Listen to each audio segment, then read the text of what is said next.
World of Warcraft is one of the most popular and successful fantasy worlds of all time, and a significant reason for this success is the lore and the storytelling within the game. In fact, the world is so full of that lore that sometimes it can be a bit overwhelming. So for that reason, the aim of this video is to provide a summary of the lore behind the World of Warcraft up to the beginning of the World Soul Saga. We'll cover stories from the origins of the universe, the Great Sundering and the War of the Ancients, all the way to significant events like the fall of the Lich King and the rediscovery of the Dragon Isles. So sit back, grab a pint of Thunderbrew Stout and get ready for a summary of the lore of World of Warcraft. For many of us, the story of World of Warcraft begins in the 25th year on the universe's timeline, when us adventurers were unleashed across Azeroth. For others, it started on the very first year of the timeline, when the Orcish Horde travelled through the Dark Portal and raided the Kingdom of Stormwind. However, as we know, this wasn't the beginning of the Warcraft story. With the timeline split into two sections, the period of time before the Dark Portal and then the period after the Dark Portal, there are hundreds of thousands of years of lore predating the modern events that us adventurers have experienced. So, on that note, let's start at the very beginning, the origins of the universe.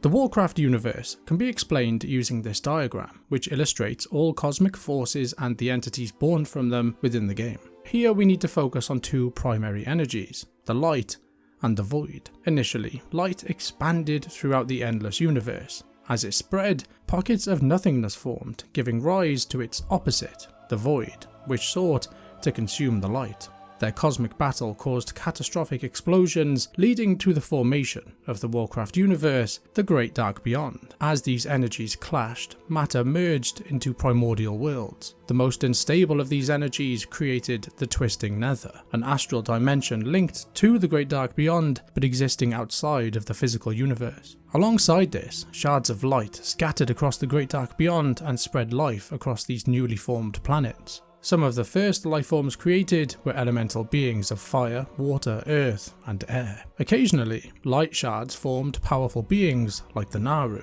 who used holy magic to nurture life. And even more extraordinary, the light would coalesce into beings known as the Titans, whose spirits, called World Souls, formed within the cores of certain planets. These Titans slumbered for ages, their energies spreading across their planets. Some of these Titans eventually awoke as celestial beings, with the first, Menethil, driven by a belief that more of his kind existed. He searched the Great Dark Beyond and successfully found other Titan world souls.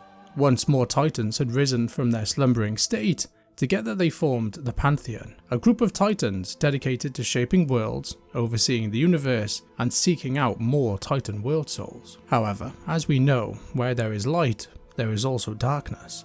From the very moment the cosmos began, dark spirits known as the Void Lords sought to twist reality into eternal torment. Envious of the Pantheon and their abilities, the Void Lords aimed to corrupt the Titan. Unable to manifest physically in the Great Dark Beyond, their energies warped some of the new life forms throughout the universe. Targeting slumbering Titans, the Void Lords hurled dark creatures across the universe, hoping to hit a world soul. These creatures became known as the Old Gods. The Titans were aware of these void energies, but not of the Void Lords or the Old Gods, and they were more focused on a more important and sinister threat forming in the universe, the demons in the Twisting Nether, who were set on destroying all life. These demons, fueled by their furious passions, recklessly explored their powers. Many indulged in fell magic, breaching the physical universe and wreaking havoc on mortal worlds. These demons took various forms, from two-headed void hounds to monstrous infernals, mindless fusions of matter and fell energy. Among the more cunning demons were the Nathrezim, also known as Dreadlords from the Shadowlands, a hellish realm that existed alongside the physical universe, and a place for the souls of the dead who had passed on from the world of the living. We will come back to the Shadowlands later in this tale. These masters of shadow magic, the Nathrezim, could cross the barrier into the worlds of the Great Dark Beyond, and they began infiltrating mortal societies, sowing discord and transforming innocents into demons. The Pantheon, aware of these demonic invasions, feared that they would interfere with their mission to find and awaken other world souls, so they sent their greatest warrior, Sargeras, to purge the universe of demonic influence as he vowed to cleanse creation of these chaotic beings. Sargeras ventured into the Great Dark, witnessing civilizations destroyed and inhabitants turned into the aberrations by the twisting nether. Despite their vast numbers, the disorganized demons were no match for the Titan, and he slaughtered countless foes on his divine mission. He discovered some demons wielded void energies, revealing the existence of the Void Lords and the corruption they were capable of. Troubled by this news, he continued on with his war, allowing the Pantheon to continue their search for nascent titans. Realizing demons were reborn in the twisting nether after death, Sargeras created the prison Mardum to contain them permanently. With Agrimar's assistance, they fought demons for millennia. Sargeras discovered a world consumed by void energies, where old gods had corrupted a slumbering titan. Learning from the Nathrezim, the Void Lords aimed to corrupt the titan into an unstoppable force. Sargeras, in fear and rage, destroyed the world and the nascent titan within it to prevent its corruption. Returning to the Pantheon, Sargeras faced criticism for his drastic actions. They believed the Titan could have been saved, but Sargeras, fearing void corruption, suggested that destroying all creation to stop the Void Lords was the only answer. Even Agrimar, who had been helping him, opposed him, urging a different solution. Feeling betrayed by the other Titans, Sargeras left the Pantheon, choosing a path of destruction to save the universe from the void. Azeroth's world soul began to develop, and elemental spirits of fire, earth, air and water waged apocalyptic battles on its surface. Each element was ruled by a powerful lord, Alakia, Ragnaros, Therizane and Neptulon, who all struggled for dominance in a chaotic cycle. The old gods, Y'Shaarj, Cthulhu, Yogg-Saron and N'Zoth arrived on the planet and corrupted Azeroth. They set about their task by creating the Faceless Ones and the Akia. They built the Black Empire and enslaved the elemental lords, causing endless suffering on the planet while aiming to corrupt Azeroth's slumbering world soul. To combat this corruption, the Pantheon created Titan-forged constructs known as the Keepers to restore the order. Aman'Thul empowered the High Keeper Ra and Keeper Odin. Khaz'goroth gave his skills to the Keeper Arcadus. Golgannith granted Storm Dominion to Keepers Thorium and Hodia. Ionar gave Keeper Freyr control of Azeroth's flora and fauna. Norgannon shared his intellect with Keepers Lokin and Mimiron, and Agrimar imparted strength and courage to the Keeper Tyr, the greatest warrior among them. Together they crafted the Forge of Wills and the Forge of Origination to stabilize Azeroth, creating new lifeforms and reshaping the world.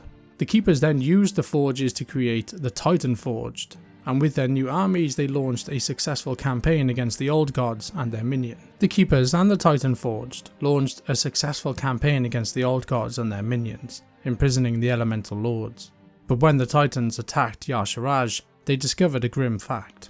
Aman'Thul reached down through the skies of Azeroth and heaved the Old God, Y'Shaarj, from the planet. But by doing so, he inadvertently ripped open a wound in Azeroth's surface, and the World Soul's arcane lifeblood flowed to the surface. It was then that the Pantheon realised that the Old Gods had embedded themselves so deep that they could not be slain without destroying Azeroth itself, and instead they resolved to imprison the remaining 3 Old Gods, rather than killing them outright. Once the Old Gods had been imprisoned, together they managed to stabilise Azeroth's wound, transforming it into the Well of Eternity, a lake of scintillating arcane energies and limitless power that would accelerate growth of life on the planet's surface. Though the Black Empire had been defeated, its corruption left lasting scars. The Keepers continued their quest to help Azeroth and created various Titan-forged beings and set up new sanctuaries, including Ulduar and Uldum, to maintain balance and oversee the world. Despite their best efforts, not all life forming on the planet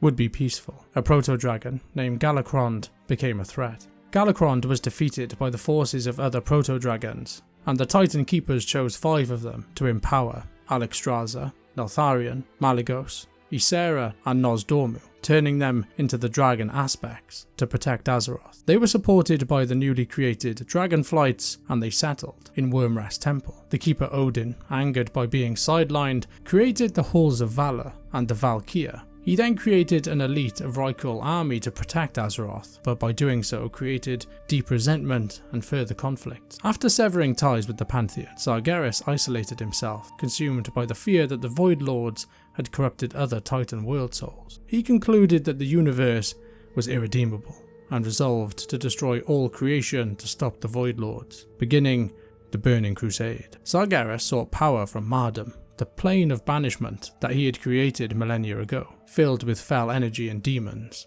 By shattering Mardam's prison, he unleashed fell energy that transformed him into a being of pure hatred. This act tore the veil between the great dark beyond and the twisting nether, flooding the universe with demons. These demons, united under Sargeras, formed the Burning Legion. The Legion's first target was a Titan-shaped world, and they devastated its civilizations. When the Constellar overseeing the world arrived, Sargeras killed it. Agramar confronted Sargeras, demanding an explanation. Sargeras declared his plan to purify the universe through complete destruction. Agramar challenged him, but despite fighting valiantly, he was outmatched by Sargeras' fell magic. Wounded, Agramar retreated to the Pantheon. The Titans, shocked by Sargeras' betrayal, prepared to confront him. The Pantheon and Sargeras battled near a planet named Nihilum, and they struggled against Sargeras' fell-fueled might. Sargeras then unleashed a fell storm to destroy them, but Norgannon used arcane energies to protect the Titans' spirits, launching their spirits into the great dark beyond as their physical forms were obliterated by Sargeras. Believing he had won, Sargeras turned his attention to finding and conquering Azeroth before the Void Lords could. After defeating the Pantheon, Sargeras sought to strengthen his demon army, realizing their lack of strategic thinking as a weakness. To address this issue, he identified a race known as the Eredar, who were native to the planet Argus, as ideal beings to be his commanders. The Eredar, led by Archimonde, Kil'jaeden, and Velen, were hyper-intelligent beings. Sargeras, disguised as a radiant being, promised them knowledge, power, and the chance to transform worlds into peaceful sanctuaries. Archimonde and Kil'jaeden were enticed, but Velen, using an ancient artifact, foresaw a horrific future where the Eredar became demonic. Velen warned his peers, but they dismissed his concerns and accepted Sargeras' offer. Pretending to agree, Velen secretly planned an escape. The benevolent Naru aided Velen and his followers who fled Argus, and with that they became the Draenor, or the Exiled Ones.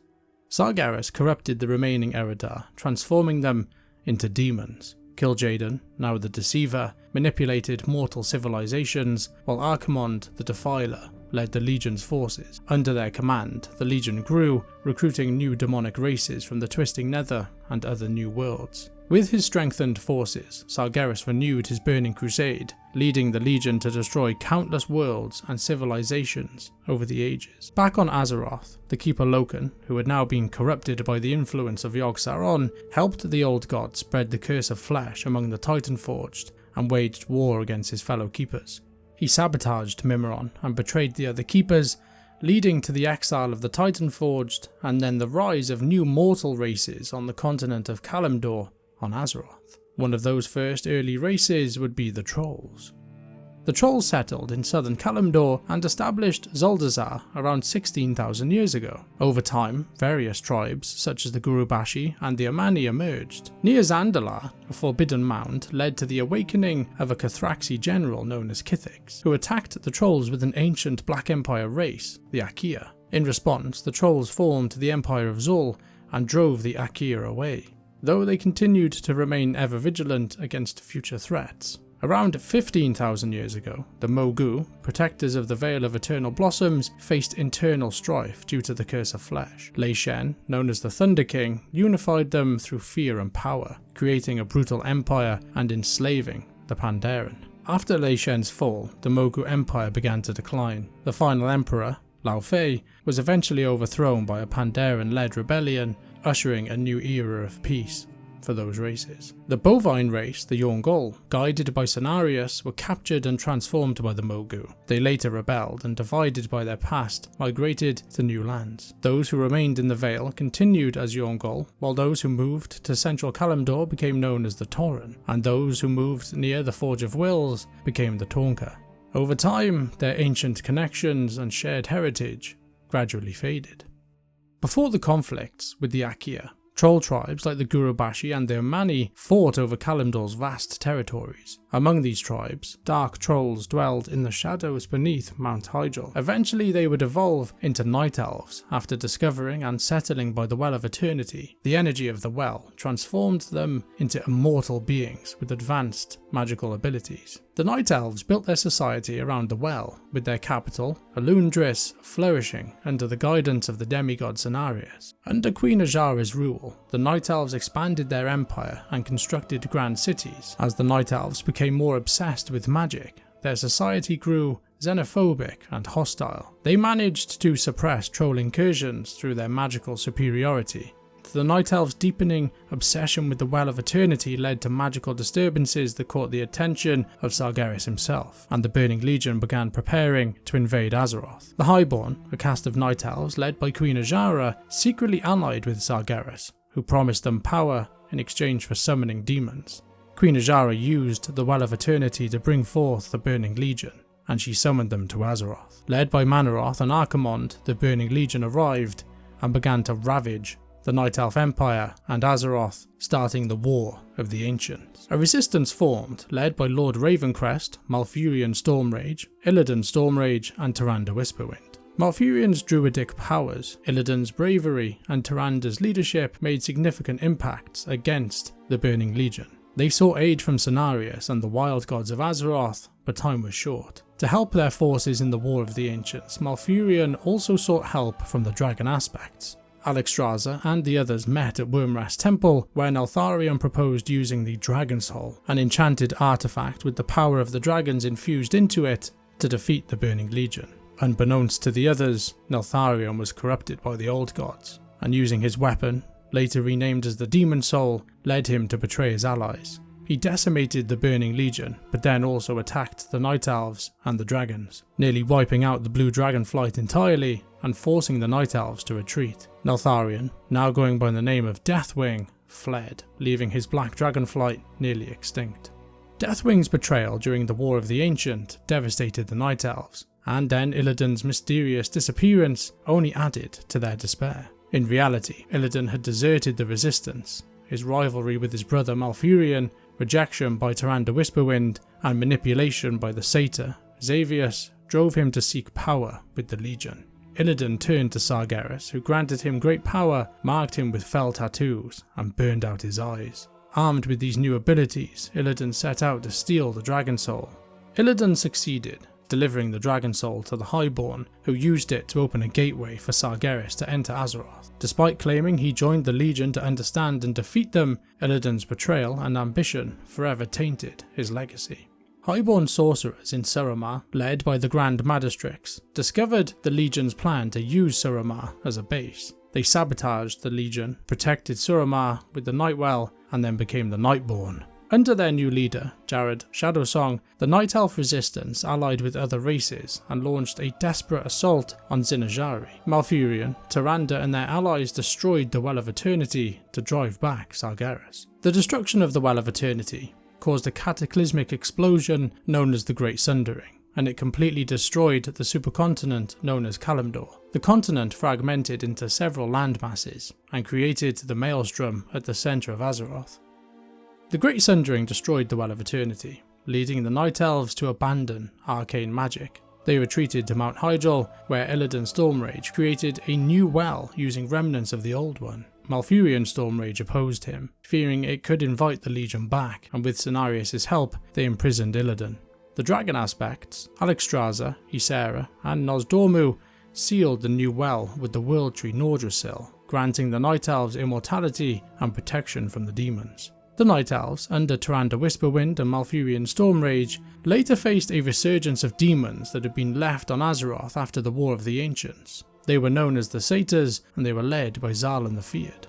Chandris Feathermoon proposed using druids in battle to defeat the Satyrs, and this led to a successful counterattack. However, a faction of these druids turned into uncontrollable Worgen. Malfurion established the Cenarian Circle to manage druidic practices and contain the Worgen threat. The combined efforts of the Night Elves led to the defeat of the Satyrs. The Highborn, unable to resist arcane magic, were exiled by the Night Elves. Led by Dathramar Sunstrider, they settled in the Eastern Kingdoms, discovering the Sunwell and founding the Kingdom of Quel'Thalas. Their new civilization, though prosperous, faced threats from hostile trolls. The Highborn in Northrend, struggling without arcane power, stole crystallization techniques from blue dragons. Their experiments backfired, crystallizing Moonsong Forest and creating the haunted Crystalsong Forest. The druids of the Cenarian Circle, led by Fandral Staghelm, planted world trees to combat old god corruption. Andrusil in Northrend initially thrived, but was corrupted by Yogg-Saron, leading to its destruction and the creation of the Emerald Nightmare. Sometime later, the exiled mechagnomes living in Uldaman transformed into the gnomes by the Curse of Flesh, and they left the halls of Uldaman and established settlements in Dún Murrow. They developed a society centered around technology and began losing their memory of their ancient origins. 200 years after this, human tribes in the Eastern Kingdoms unified under the warlord Thoradin to form the nation of Arathor, establishing a capital in Lordaeron known as Strom. Thoradin fortified the kingdom and repelled troll incursions, helping the Elves of Quel'Thalas secure a period of peace in the northern lands. The Amani trolls, aided by the Zandalari and the Loa, launched several attacks on the High Elves. Arathor, led by Thoradin, intervened, and using a strategic trap and magical support, they decisively defeated the trolls, marking a new era of cooperation between Quel'Thalas and Arathor. Following Thoradin's reign, Arathor expanded into new territories, including Lordaeron and Gilneas. The city of Dalaran emerged as a major hub of magical study for the humans and eventually became an autonomous city-state facing tensions over its magic use. Dalaran, under threat from demonic infiltration, formed the Council of Tirisfal to combat these threats secretly. The council empowered a chosen champion known as the Guardian to protect Azeroth from demons, with Aladai being the first Guardian. Aladai, the first Guardian of Tirisfal, successfully defended against a demonic invasion and set a precedent for future Guardians. This system ensured a period of stability and peace, while Dalaran continued as a centre of arcane knowledge. Further south, in Uldaman, the last mechagnome activated the hibernation chambers, awakening the Earthen, who had been transformed into the dwarves after facing the Curse of Flesh. Settling in Dún Murrow, they established Ironforge and formed an alliance with the gnomes, exchanging skills in stoneworking and engineering. 1,000 years later, even more south, the Gurubashi trolls, suffering from famine and the Sundering, summoned Hakar the Soulflayer, who demanded blood sacrifices in return for aid. Led by the Hakari, Gurubashi trolls who worshipped Hakar, the trolls expanded their territory, but by doing so, they caught the attention of the Zandalari trolls. The Zandalari allied with dissenting Gurubashi trolls, and they defeated Hakar and his followers Azol-Garub. Some fanatical Hakari, known as the Atalai, escaped, continuing their dark rituals in the Swamp of Sorrows, until Ysera sank their temple and stationed dragons to prevent Hakar's return.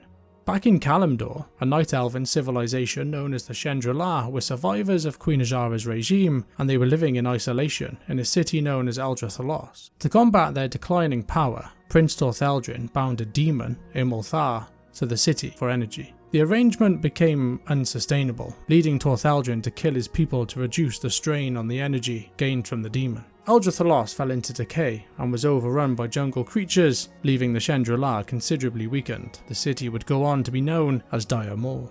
At the same time, in the Eastern Kingdoms, Arathor was fragmenting as city-states started to emerge.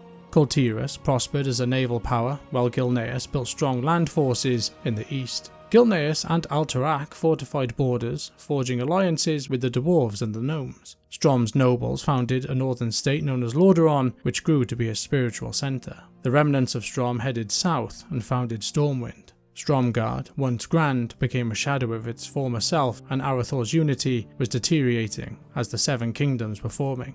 100 years later in Kalimdor, Tauren Shaman accidentally awoke Princess Theredrus in their sacred lands, causing ecological devastation, transforming their sacred lands of Mashan Shi into Desolus. Her union with Zeta produced the Centaur, a terrifying race of half-human, half-horse who terrorized the center of Kalimdor.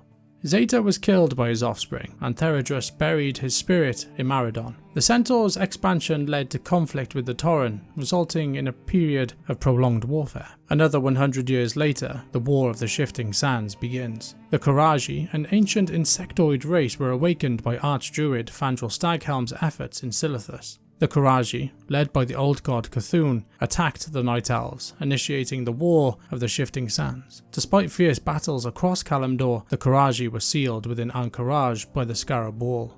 Guardian Aegwynn, a powerful protector of Azeroth, distrusted the Tirisfal Council and isolated herself in Suramar. She defeated Sargeras' avatar, but unknowingly absorbed a fragment of him. she sealed the demon's remains in Suramar's ruins, hoping to contain the evil indefinitely. Aegwynn then built the Tower of Karazhan and used it to isolate herself. Her paranoia and isolation led the council to form the Tiris Guard to neutralize her. Aegwynn sealed herself away in Karazhan, maintaining her powers in secret. 300 years later, in Ironforge, tensions between the Bronzebeards, the Wildhammers and the Dark Iron clans erupted into civil war after High King Modamus Anvilmar's death. The Bronzebeards triumphed, forcing the others to flee. Thorisan's failed revenge attack led to the summoning of Ragnaros, causing massive destruction. The surviving clans formed an alliance, marking the Thandor span as a symbol of their unity. In the 100th year before the Dark Portal, the Kingdom of Stormwind, despite Gnoll raids, was prospering and became a haven for displaced people in the southern eastern kingdoms. King Barathan Rin defeated the Gnoll Packlord Garfang, ending the threat and securing Stormwind's independence. The victory reinforced Stormwind's self-reliance and ensured future stability. Going back to the story of the Last Guardian, Aegwynn, hiding from the Tirisfal Council, fell in love with Nyla Soran and had a son, named Medivh, with immense magical potential and a hidden Sargeras curse. Sometime later, Medivh's powers erupted, killing his father and putting himself into a coma. He later awakened to find his friends in prominent positions, unaware of the dark influence within him.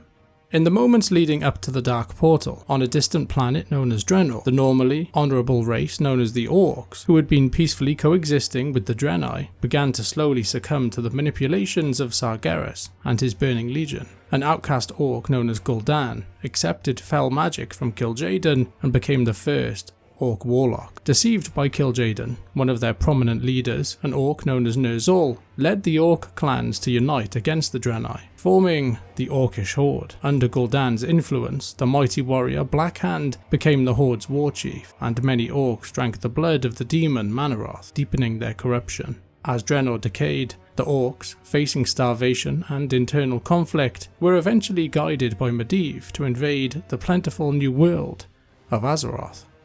Meanwhile, back on Azeroth, tensions with the Gurubashi tribes and the Kingdom of Stormwind escalated. The humans were victorious with the use of Medivh's uncontrollable power.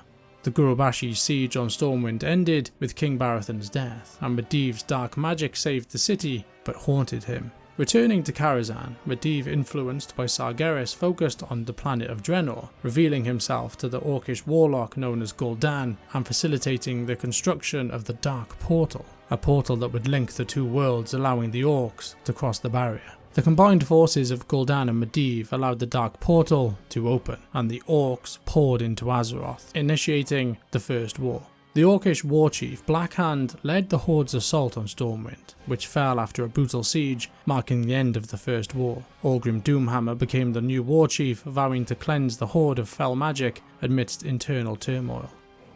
4 years after the Dark Portal's opening, the Second War begins. The Alliance of Lordaeron formed with Anduin Lothar as Supreme Commander, leading to the creation of the Order of the Silver Hand. Orgrim Doomhammer led the Horde into Khazmodan, securing resources but facing heavy resistance. The Horde launched a surprise naval invasion, landing in Hillsbrad foothills, while the Alliance, led by Turelion and Uther, mounted a defence. The Horde captured Alexstrasza, using her to create dragon servants. Zul'jin, leading the Amani trolls, guided the Horde through the hinterlands. The battle at Hillsbrad foothills was fierce, with the Alliance's paladins playing a crucial role. Despite Orgrim Doomhammer killing Lothar, the Alliance, inspired by his legacy, counterattacked, capturing Orgrim and eventually pushed them back. The Second War would come to an end after the Horde were pushed back to the Black Morass and the Dark Portal was destroyed. The remaining Orc forces scattered across the world and the Alliance celebrated victory, but the war's scars remained. The Alliance focused on rebuilding after the Second War, and they established internment camps for the remaining Orcs. The demon Kil'jaeden, seeing internal conflict as a flaw, created the Lich King from Ner'zhul to build an undead army. The Lich King, bound to the Frozen Throne, spread a necromantic plague, planning revenge. The human kingdoms began recovering from the Second War. King Varian Rin rebuilt Stormwind, and Prince Arthas trained as a paladin in Lordaeron. The Lich King's conquest of Northrend faced Nerubian resistance, but ended with total domination of the area. The Lich King went on to corrupt the powerful mage of Lordaeron, Kel'Thuzad, and together they began plotting world domination. At the same time, a young orc named Thrall escaped his gladiator life and founded a new horde, overthrowing internment camps and seeking a new homeland. The alliance was weakened and internment camps closed.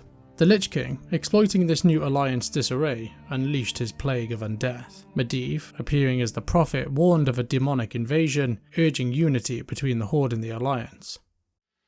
In the Kingdom of Lordaeron, the plague of undeath, spread by Kel'Thuzad and his Cult of the Damned, devastated the population. Despite early efforts by local priests, healing methods proved ineffective. King Menethil II prioritised the Horde threat over the mysterious plague. The plague's final stage turned victims into undead servants of the Lich King, creating an army called the Scourge, which was laying waste to Lordaeron. Medivh tried to warn Lordaeron's citizens about the unstoppable spread of the plague and urged them to flee to Kalimdor to escape the coming chaos. His warnings were largely ignored by key figures like King Menethil II and Archmage Antonidas. However, Medivh found unexpected hope with the orcs, who would play a crucial role in resisting the coming threats. Warchief Thrall, leading the new horde, received a vision from Medivh about a demonic invasion and was advised to journey to Kalimdor. Trusting the elemental spirits that guided him, Thrall set out across the Great Sea in search of a new homeland, despite skepticism from his people. Prince Arthas and sorceress Jaina Proudmoore were sent by King Menethil II to investigate the plague in Lordaeron. They discovered that the plague, spread by Kel'Thuzad, turned victims into the undead. Arthas was then manipulated by the Lich King's dreadlords to confront Mal'Ganis in Stratholme. Upon arriving at Stratholme, Arthas ordered a purge to prevent the spread of undeath. Despite opposition from Uther the Lightbringer and Jaina Proudmoore, his decision led to the mass slaughter of the city's inhabitants, leaving it in ruins. Jaina and Uther parted ways with Arthas, who was no longer the prince they once knew. The prince's descent into darkness was sealed when he sought out Frostmourne, a cursed rune blade. The Lich King manipulated events to guide Arthas to the blade's location in Northrend. Despite warnings from Muradin Bronzebeard, Arthas claimed Frostmourne, killing Muradin in the process, and the blade consumed Arthas' humanity. Embracing the blade's dark power, Arthas became a Death Knight under the Lich King's command. Meanwhile, Thrall and Horde, having seized ships from Southshore, faced a storm that scattered their fleets. They sought refuge on islands in the Great Sea, allied with the Darkspear Trolls, and fought both the Alliance and Murlocs. After repairing their ships, they continued their journey westward to Kalimdor. Arthas, now a Death Knight, returned to Lordaeron and killed his own father, before unleashing the Scourge on the land. The Third War of Azeroth began as the undead overran Lordaeron, with the Alliance forces struggling to fend off the relentless assaults. Arthas' deep knowledge of his homeland and necromantic powers made him a formidable force, leading to the Kingdom of Lordaeron's fall and the rise of a new dark era for the land.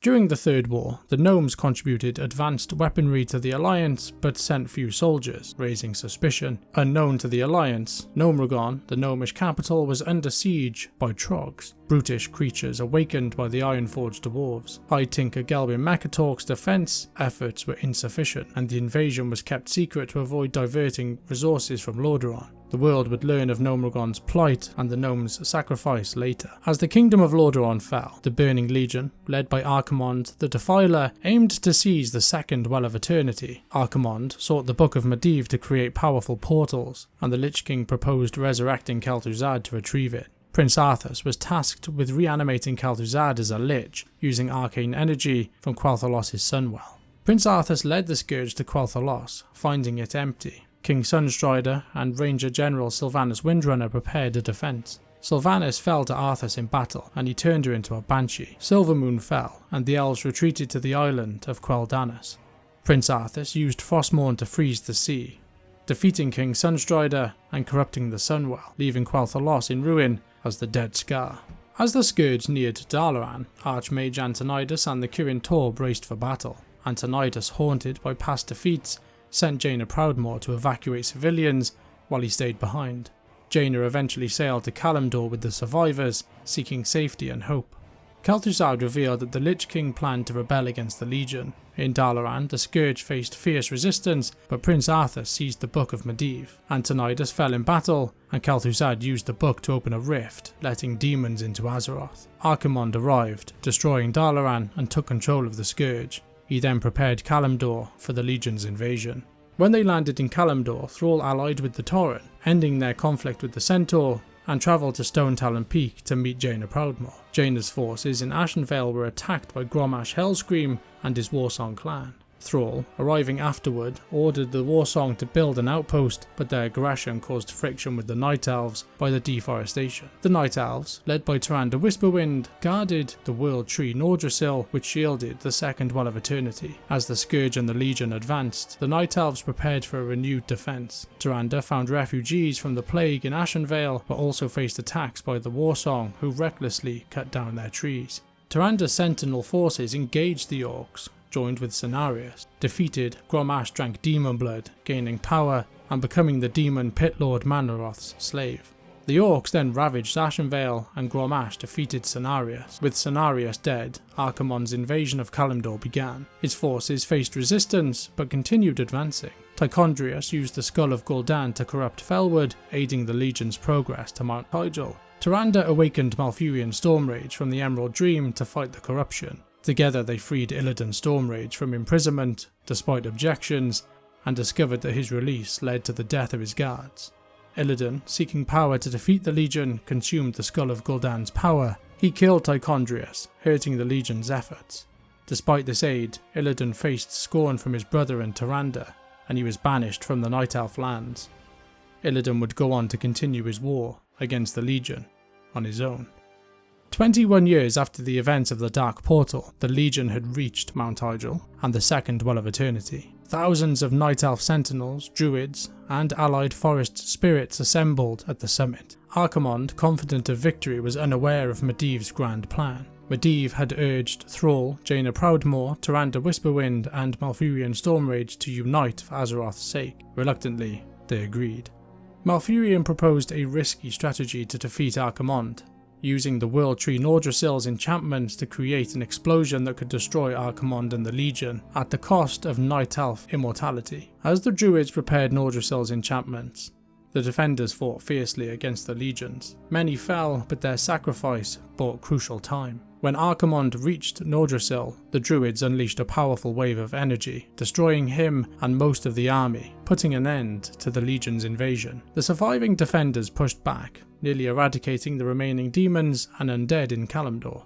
Prince Arthas narrowly escaped, retreating with the Scourge to the Eastern Kingdoms. The Horde and the Alliance, now temporarily united, left Mount Hyjal in search of new lands. Tyrande and Malfurion began the difficult task of rebuilding Hyjal. Nordrassil was severely damaged, and the Night Elves lost their immortality and disease immunity. Reconnecting with the Emerald Dream became more challenging for the Druids. Medivh, having ensured Azeroth's temporary safety, but could no longer intervene. His mission was complete. The future of Azeroth now rested with its inhabitants. With that, the last Guardian vanished.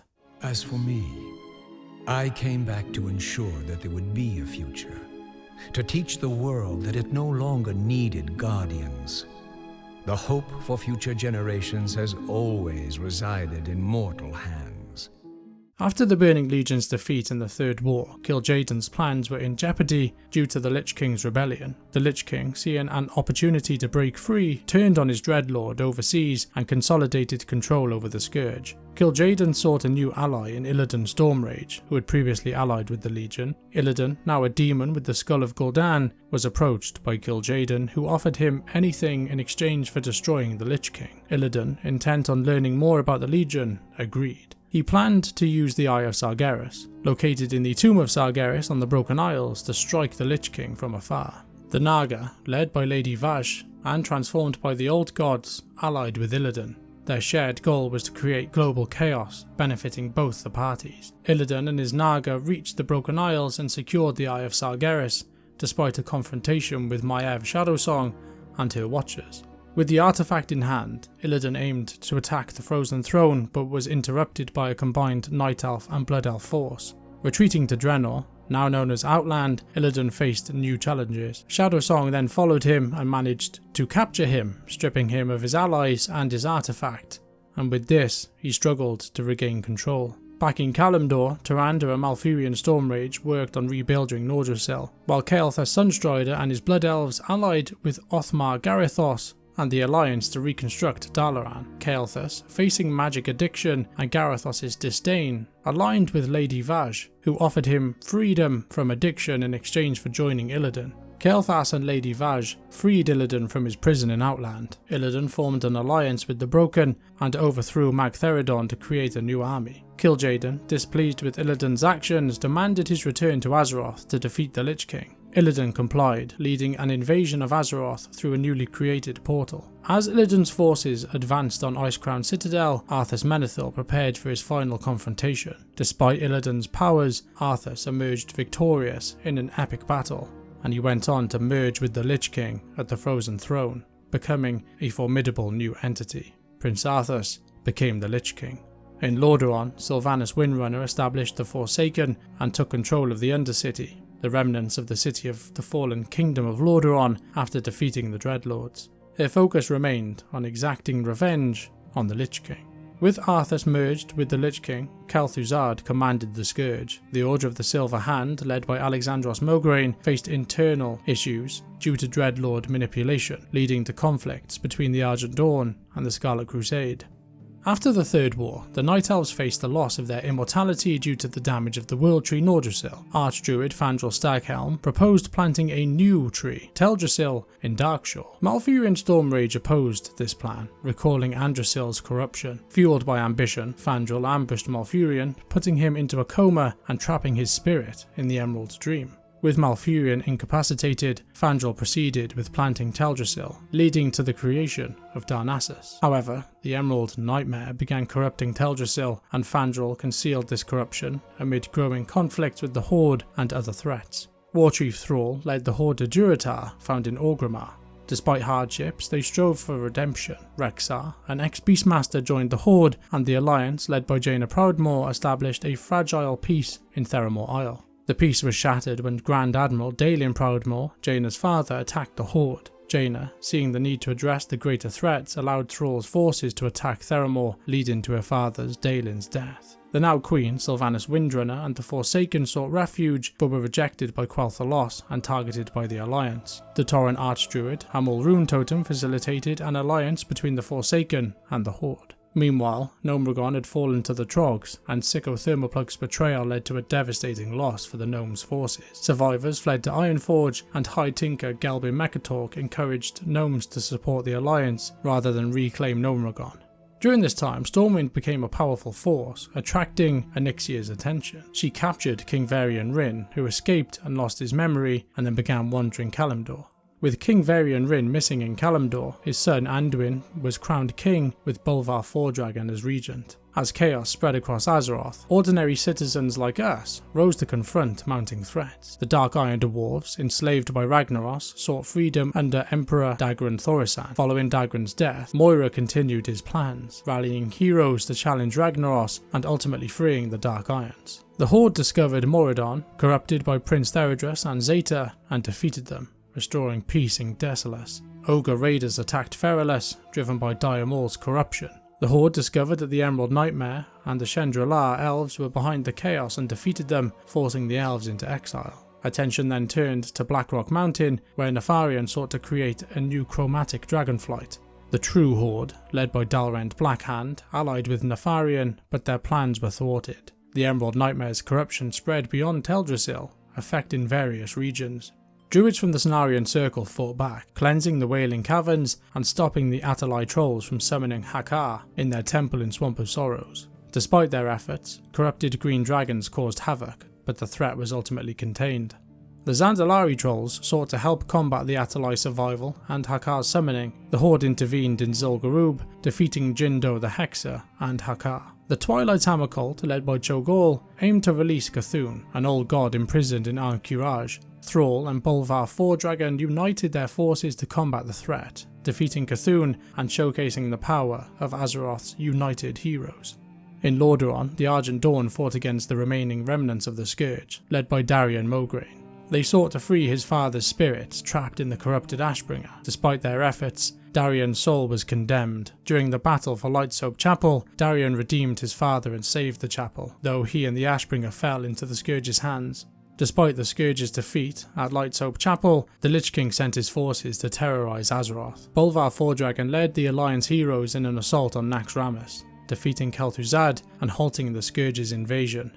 Observing growing anomalies in the timeline, Nosdormu, the aspect of time, sent heroes, Ronin, Corielstraz and Broxigar into the past to correct history. They joined the Night Elf resistance against the Burning Legion. In a decisive battle, Broxigar died heroically on Argus while confronting Sargeras. The timeline was restored, but Nosdormu vanished into the Timeways.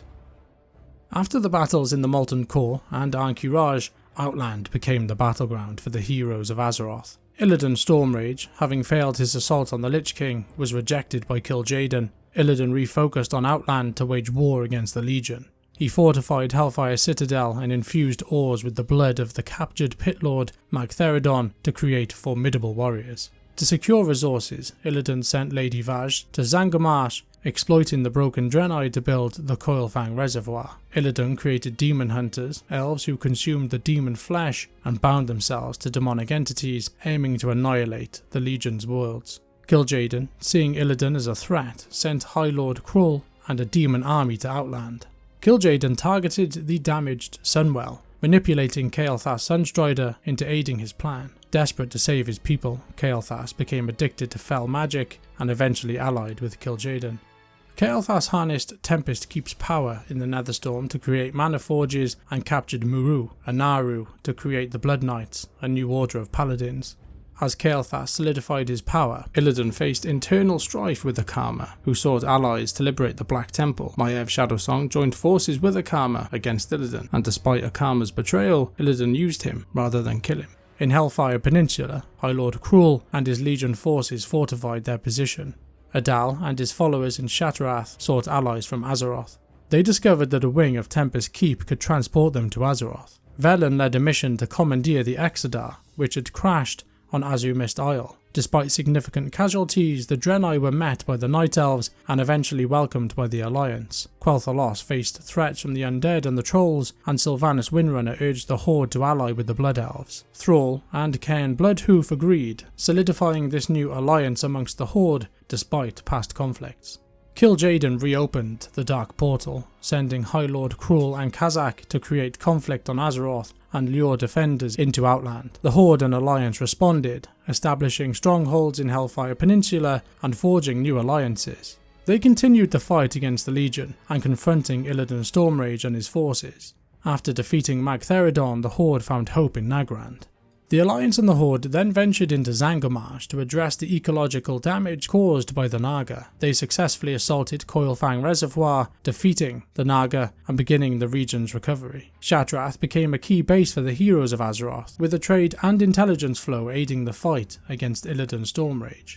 Archmage Khadgar revealed internal rifts within Illidan's ranks, particularly with Kael'thas Sunstrider's betrayal. The siege of the Black Temple commenced, with Illidan facing a desperate situation. Despite strong defences, Illidan sought the Sargerite Keystone to reach Argus. The unified forces of the Horde, Alliance and Shattrath battled through the Black Temple, leading to Illidan's fall. Kael'thas, now allied with Kil'jaeden, invaded the lands of Quel'Thalas and attempted to revive the Sunwell. The Shattered Sun Offensive opposed him, leading to Kael'thas' defeat. With the Demon Lord Kil'jaeden weakened with this offensive, the heroes of Azeroth managed to banish him. Velen purified the Sunwell, restoring the Blood Elves' connection to the magic. Despite the successful joint campaign in Outland, peace between the Horde and the Alliance remained elusive. A summit in Theramore, organised by Jaina Proudmoore, was interrupted by an assassination attempt on King Varian. This worsened relations between the factions, and the resurgence of the Lich King and global attacks by the Scourge further strained this fragile peace.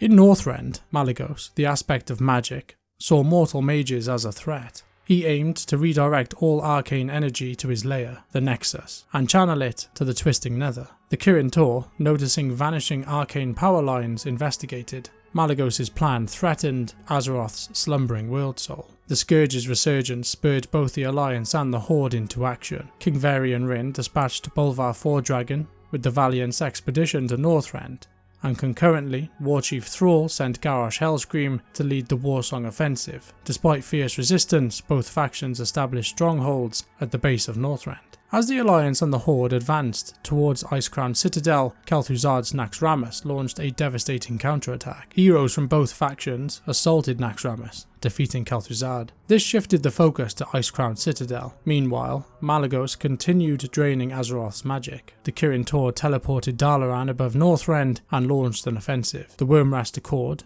led by Alexstrasza, united with mortals to combat Malygos. The battle ended with Malygos' defeat.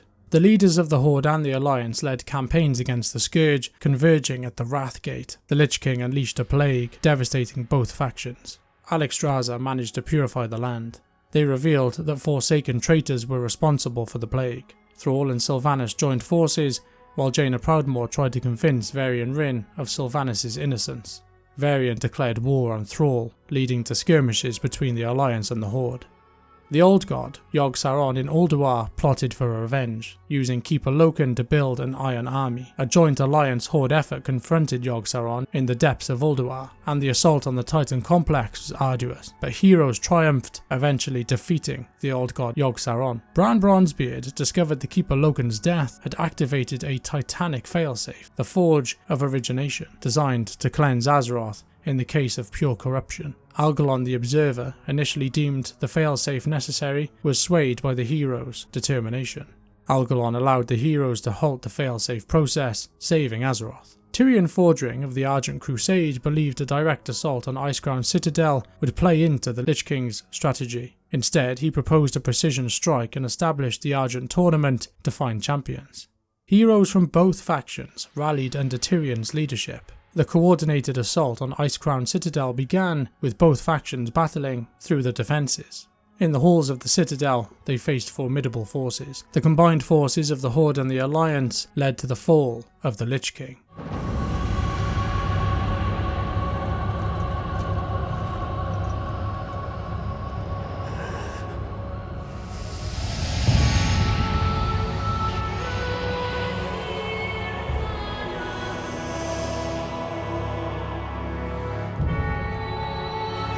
Father, is it over? At long last. No king rules forever, my son. I see. Only darkness before me.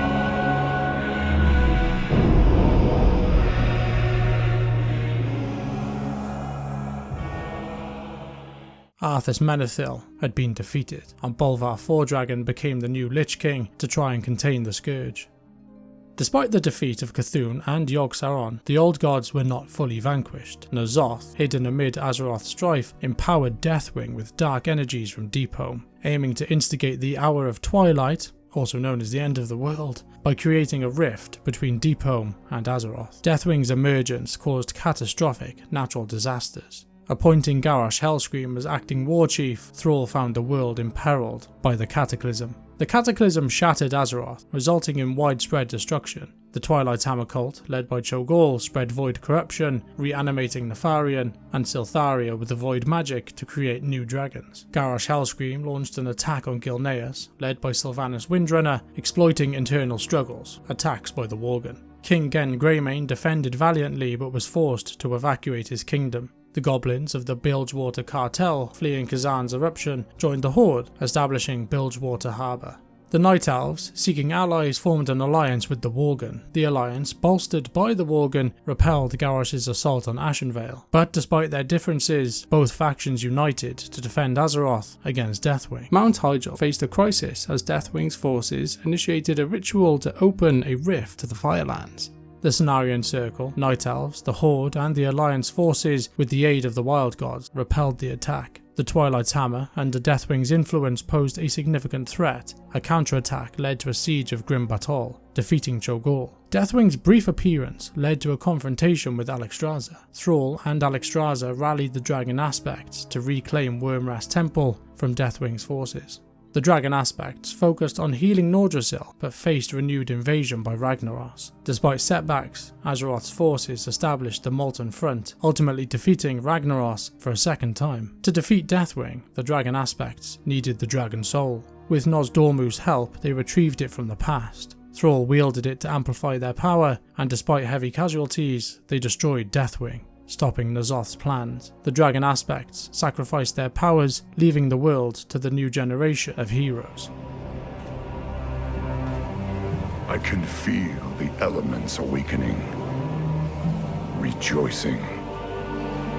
The Cataclysm is over. As War Chief Garrosh Hellscream sought aggressive expansion for the Horde, internal conflicts arose within the force. Garrosh's strategy led to the fall of Theramore Isle, where he used a mana bomb to destroy it. Lady Jaina Proudmoore, deeply scarred, became Archmage of the Kirintor, secretly opposing the Horde. Pandaria, hidden in the mists, faced new threats. The Alliance and Horde arrived in the Jade Forest, clashing and ignoring warnings about the destructive Shah. Despite losses, they cooperated to defend Serpent's Heart and halted the Mantid invasion.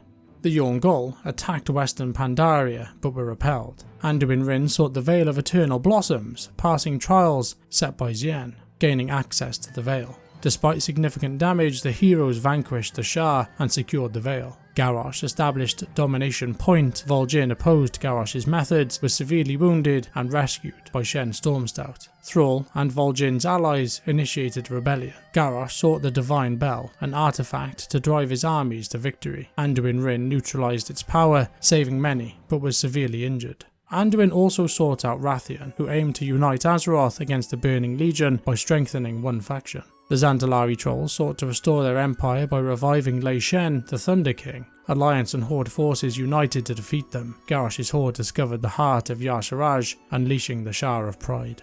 The rebellion against Garrosh gained support, leading to the Siege of Orgrimmar. After a brutal battle, Garrosh was defeated and taken away for trial. Vol'jin was appointed the new war chief, but peace remained fragile with the fears of a future Legion invasion.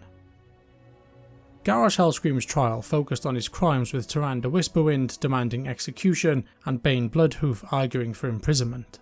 The Bronze Dragonflight provided evidence through the Vision of Time, and Sylvanas Windrunner plotted to poison Garrosh, but Anduin Wrynn stopped her plan. Wrathion and Keros Dormu facilitated Garrosh's escape, believing he was crucial for the upcoming battle against the Burning Legion. Garrosh betrayed them and recruited orcs from an alternate timeline in Draenor, forming the Iron Horde.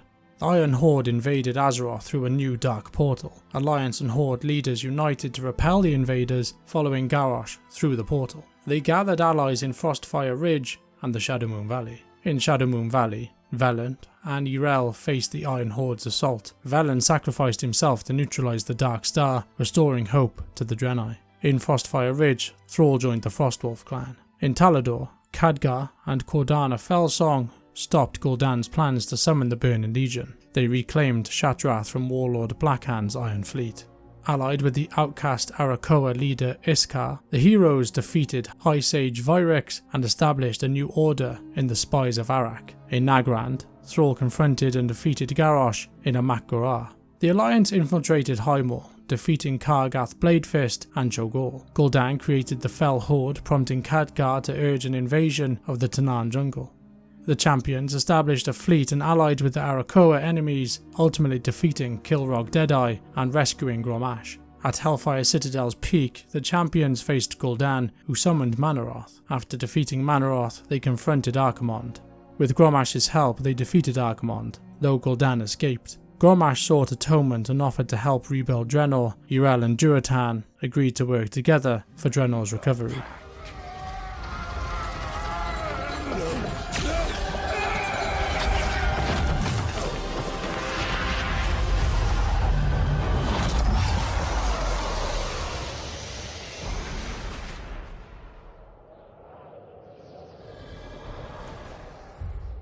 The Burning Legion's threat resurfaced on Azeroth as Gul'dan, under Kil'jaeden's influence, infiltrated the Tomb of Sargeras to open a portal to the Twisting Nether, unleashing demons onto the Broken Shore. The ensuing battle was disastrous, with King Varian Wrynn sacrificing himself and War Chief Vol'jin appointing Sylvanas Windrunner as his successor before his death.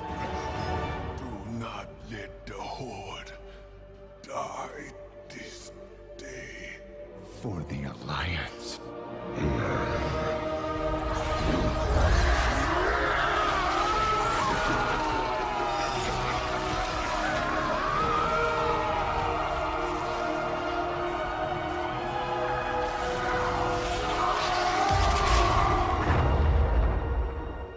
Gul'dan retrieved Illidan Stormrage's body from the vault of the Wardens, aiming to use it as a vessel for Sargeras. Despite Maiev and the Wardens' efforts, the demons invaded. Sylvanas reorganised the Horde, integrating the Illidari, while Prince Anduin Wrynn prepared to lead the alliance.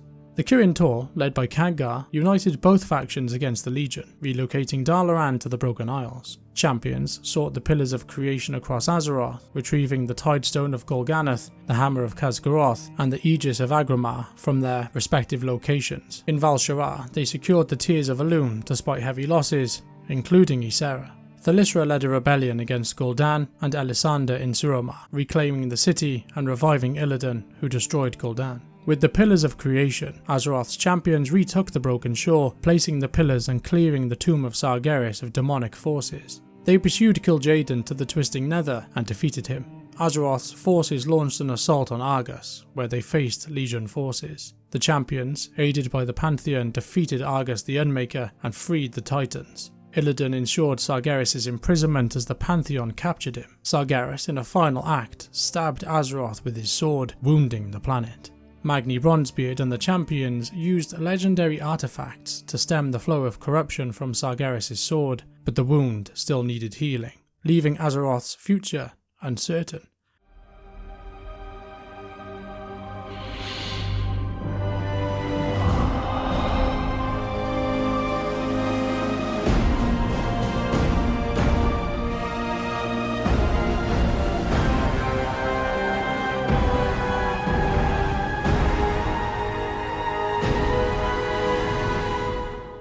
After the Burning Legion's defeat, Azeroth's world soul was at risk from Sargeras' final act of stabbing the world. Trade Prince Jaster Gallywix discovered Azerite, a powerful new material. War Chief Sylvanas sought to exploit it, leading to increased tensions with the Alliance. The Horde's attack on Darnassus and the burning of Teldrassil ignited the Fourth War. The Alliance retaliated by planning an assault on the Undercity. During the battle, Saurfang hesitated to kill Anduin, aiding the Alliance. Sylvanas ultimately retreated, leaving the Undercity unclaimed. To secure victory, Jaina Proudmoore returned to her homeland Kul Tiras to persuade her people to rejoin the Alliance. She faced hostility but eventually secured their support by exposing corruption and piracy within their ranks. Meanwhile, the Horde sought to gain Xandalar's support, facing opposition from King Rastakhan's advisors. Talanji, seeking the Horde's aid, confronted threats from blood trolls, the faithless Sethrak, and the Prophet Zul. Zul's betrayal aligned with G'huun, leading to his defeat and the release of G'huun. Alliance and Horde champions ventured into Uldia to confront G'huun, securing Xandalar's Golden Fleet for the Horde. The Alliance launched an assault on Xandalar, resulting in Rastakhan's defeat and Talanji's vow for revenge. The Horde infiltrated Kul Tiras, rescuing Talanji and Zul. The rise of Ajara trapped the Alliance and the Horde fleets, leading to a confrontation in the Eternal Palace. The heroes defeated Ajara, but inadvertently freed N'Zoth. Anduin and Saurfang united against Sylvanas, who defeated Saurfang in Amak-Goror and abandoned the Horde. You are all nothing!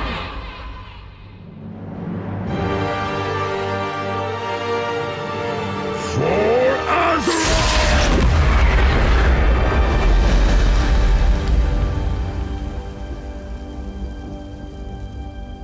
If you could see yourselves as I see you. Toy soldiers in tin plate. Beasts who howl for honor. Standing as one. Savor it. Nothing lasts.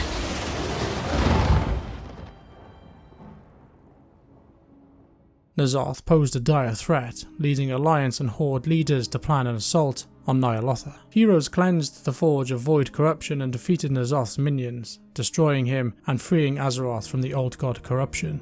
After N'Zoth's defeat, an armistice ended the Fourth War. Tyrande rejected the peace, seeking vengeance on Sylvanas. In Orgrimmar, Horde leaders abolished the position of War Chief, deciding to govern as a council instead. For the first time in years, Azeroth was at peace. After the Fourth War, the fragile peace was tested as both factions sought out Sylvanas Windrunner. The Horde Council faced an assassination attempt on Queen Talanji of the Zandalari, which was stopped by Zikan. Investigations revealed Sylvanas' forces supported rebels to weaken Von Samdi's influence. With the Horde's help, Talanji defeated the rebels and reaffirmed Zandalar's loyalty to the Horde. Sylvanas defeated Bolvar Foredragon at Icecrown Citadel and shattered the Helm of Domination, breaking the barrier between life and death, and essentially revealing the Maw in the Shadowlands. The Jailer, once the Arbiter, sought to unify death against a cosmic threat. Stripped of power, he gathered allies like Sylvanas to remake reality. With the Helm of Domination destroyed, the uncontrolled Scourge ravaged through Azeroth, and the Jailer's Mawsworn kidnapped Anduin, Jaina, Bane and Thrall. Bolvar summoned champions to rescue them, and they freed Jaina and Thrall whilst learning of the Jailer's plans. In Oribus, the champions learned the flow of souls to the Maw threatened the Shadowlands. Sent to Bastion, they discovered the Forsworn's betrayal and alliance with the Jailer. The champions helped uncover the Forsworn's plot. They gained allies and empowered a Runeblade to unlock the seat of the Primus. In Maldraxxus, the champions, guided by Drakkar, uncovered treachery, empowered runes, and learned of Kel'Thuzad's alliance with the Jailer. In Ardenweald, the champions helped the Winter Queen save Ysera's Wildseed and discovered the dire state of the heart of the forest. They sought aid from Revendreth. In Revendreth, they discovered Sire Denathrius' treachery and joined Prince Renethal to fight him. Despite their efforts, Denathrius revealed the plan to free the Jailer. The Eternal Ones called for unity. Champions joined covenants to empower realms and rescue souls from the Maw, restoring anima flow. They defeated the blighted Drust in Ardenweald, securing the forest. In Bastion, the champions defeated the Forsworn leader Devos and restored peace, and Uther sought redemption. In Revendreth, the champions defeated Denathrius, imprisoning his essence in a sword. They helped Drakkar rally Maldraxxus' forces, uncovering Kel'Thuzad's plans. The champions rescued Bane Bloodhoof and other leaders from the Maw, learning of the Jailer's next move. The Jailer aimed to secure 5 sigils to open the sepulchre of the first ones. Anduin, now dominated by the Jailer, stole the Archon sigil. The Primus suggested attacking the eastern side of the Maw. Drakkar, Thrall and Alexandros Mograine and other forces joined the battle. They managed to banish Helya and killed Vyraz, appointing Drakkar as Margrave of the House of the Chosen. Oribus, poorly defended, faced a Mawsworn attack. Bolvar led an assault on Torghast, and the champions fought through the Jailer's forces, encountering Garrosh Hellscream, who sacrificed himself. At the tower's peak, they defeated Sylvanas Windrunner, but the Jailer took the Arbiter's sigil and opened the portal to Zereth Mortis. With the Primus returned, he assisted each covenant in forging new sigils. Maldraxxus, Revendreth, Bastion and Ardenweald reforged all their sigils, preparing for the final battle. In Zereth Mortis, the champions gained allies and faced the Mawsworn, establishing a connection between Zereth Mortis and Oribus. Despite their efforts, Anduin, under the Jailer's control, disabled the Forge of Afterlife's defences. Uther helped Sylvanas reconcile with her fragmented soul, and she aided in freeing Anduin from the Jailer's control. Freed from the domination, Anduin provided valuable insight. The Primus forged the Crown of Wills to counter the Jailer's powers. Pelagos became the new Arbiter, restoring balance to the Shadowlands. Champions confronted the Jailer at the Sepulchre, who siphoned Azeroth's life force. In a desperate battle, they destroyed the Jailer, who revealed his actions aimed to prevent a cosmic threat. With his defeat, balance was restored. Pelagos judged Sylvanas, sentencing her to return souls from the Maw. Anduin appointed Turelion as Stormwind's regent, seeking redemption, and Azeroth entered a new era of healing. In the 40th year after the Dark Portal, the Dragon Isles reappeared, awakening the Drakthir, dragonkin soldiers created by Deathwing. These evokers, wielding powers of all 5 Dragonflights, had been put into a stasis by Deathwing. Upon awakening, they freed their leaders, Scale Commander Emberthal and Scale Commander Sarkareth. The Primalists invaded the Forbidden Reach to free the Storm Eater, forcing the Drakthir to evacuate. Many joined the Horde and the Alliance, while Sarkareth and the Ebon Scales pursued their own path, disillusioned with the dragon aspects. The Alliance and the Horde launched a joint expedition to the Dragon Isles, aiding Dragonflight in reactivating their dormant Oathstones. Alexstrasza defeated the Ruby Life Shrine with the help from Rathian, who, along with Sibelian, reclaimed the Obsidian Citadel. On the Onaran Plains, Merithra and the Green Dragonflight restored their Oathstone, while Kalagos, aided by Khadgar and the Iskara Tusker, revived the ley lines in the Azure Span, restoring the Blue Dragonflight's Oathstone. In Valdrakken, Alexstrasza, Caligos and Nosdormu discovered the Primalist infiltrators and restored the Bronze Dragonflight's Oathstone. The Iskara Tuska united tribes and reopened trade to the Uktalit tribe. Archaeologists in Thaldraszus discovered the Titan Keeper's Tyr's experiments. Alexstrasza, Caligos and Nosdormu reactivated Tyrhold's forge but needed to recover Tyr's memories to restore him fully. At the Ancient Bow, Ysera returned from the Shadowlands to defend the Emerald Dream. Her daughter Marithra became the new green Dragonflight aspect. With all the Oathstones restored, Raszageth interrupted Alexstrasza's empowerment of the Mother Oathstone, leading to her defeat, but not before releasing the other 3 primal incarnates. Iridikron, Viranoth and Fyrak returned to the Forbidden Reach to avenge Raszageth's death and seek Neltharion's secrets. The Drakthir, led by Amberthal and Abyssian, confronted Zarkarath and his Sundered Flame faction. Fyrak opened a tunnel to the Zaralek caverns to access Aberrus, Neltharion's hidden lab.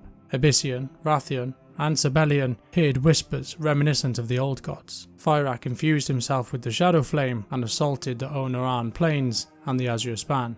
Emberthal destroyed the Oathbinder to prevent Zarkarath from subjugating the Drakthir. Rathion, Sibelian and their allies entered Aberrus, facing Neltharion's failed experiment. Zarkarath infused himself with void magic but was defeated. Rathian and Sibelian set aside their differences, electing Abyssian as the new aspect of the Black Dragonflight. Iridikron allied with the Infinite Dragonflight, causing time instability. Soridormi and Chromie worked to close time rifts and deal with alternate versions of themselves. Chromie travelled to the past, stopping Iridikron from acquiring Galakron's essence and preventing Nosdormu's corruption into Murozond. Fyrak sought to access the Emerald Dream, abducting Gerithus and recruiting the Druids of the Flame. Viranoth warned Alexstrasza of Fyrak's true goal and joined her against him. Emberthal united the Drakthir, reforming the Sundered Flame into the Ebon Scales. Chromie and Eternus located a stolen Titan disc in the past, discovering it was given to Elisanda of Suramar, and Tyr's guard was rebuilt to protect Tyr's body. Fyrak breached the Emerald Dream, and Marithra and Tyrande and their allies defended against his invasion. Viranoth recruited allies, including the Netherwing Dragonflight and Storm Dragons. Despite heavy losses, Alexstrasza summoned reinforcements. They managed to defeat Fyrak and his forces, preventing his plans to consume Azeroth in flames. Yggdrasil bloomed into the physical world, empowering the aspects with new powers, aiding Viranoth as the 6th aspect. Travad and Tyr's guard retrieved the Titan disc from Elisanda in the past, and Tyr was revived in the present. Reunited with Alexstrasza and Nosdormu, Tyr learned about the modern world, and Tyr's guard helped him find a new purpose. The Dragonflight and Azeroth's heroes celebrated their victory beneath Yggdrasil. Tyrande planned to settle her people at the New World Tree. Jaina and Thrall experienced strange visions, and Khadgar expressed concerns about the mysterious Harbinger. Ysera fulfilled her vow and returned to the Shadowlands. With the Dragon Isles safe, the aspects gathered at Valdrakken to thank their mortal allies. Caligos informed Khadgar of his decision to step down from the Council of Six to focus on leading the Blue Dragonflight. Rathian planned to leave the Isles to hunt Iridikron, while Viranoth, representing the Netherwing, and the Thorignir as the aspect of storms, revealed a warning from Iridikron about his intent to defeat the Titans with the Harbinger. You know the Titans infected our world, and I will see them extinguished. The question is, sister, will you?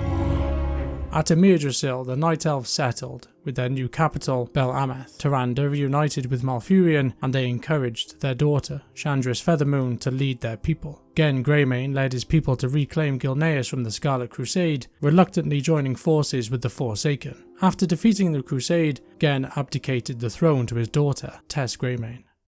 And this kingdom now belongs to you. Father, I... You have always been what makes Gilneas truly special to me. Alarmed by increasing reports of strange visions known as the Radiant Song, Khadgar asks Illydan Windrunner, the first Void Elf, to investigate the Harbinger and uncover the purpose of the Dark Heart. Illydan travels to Telegross Rift, home of the Void Elves, and finds evidence of Void activity across Azeroth. While searching for a missing Void Elf scout, the Harbinger whispers to her, taunting her with visions of the past. She returns to Telegross Rift to find it under attack by void creatures, but her mentor, Locust Walker, banishes them. Locust Walker reveals that the Harbinger is Xal'atath, an ancient void entity once allied with the Old Gods and previously trapped within a dagger. He suggests that the Radiant Song is a warning from Azeroth itself, and that Xal'atath aims to summon the Void Lords to consume Azeroth. The radiant visions you spoke of are the very same my people had before our world was consumed by the Void Lord Dimensius. Could Xal'atath be seeking that same fate for Azeroth? You must find a way to stop her. If you cannot, then Azeroth is already doomed. As we prepare to explore the newly discovered subterranean realm of Khaz-Algar, within Azeroth, this underground expanse illuminated by a central crystal reveals previously unexplored zones, including the dark depths of the Nerubian Empire and the radiant underground region of the Arathi. The story appears to come full circle. From the introduction of the Void Lords and their quest to torment slumbering world souls, we now approach what seems to be Azeroth's climax, as the dark forces of the Void attempt to corrupt its world soul. Who is it, Thrawn? Who's calling out to us? I'm not sure yet.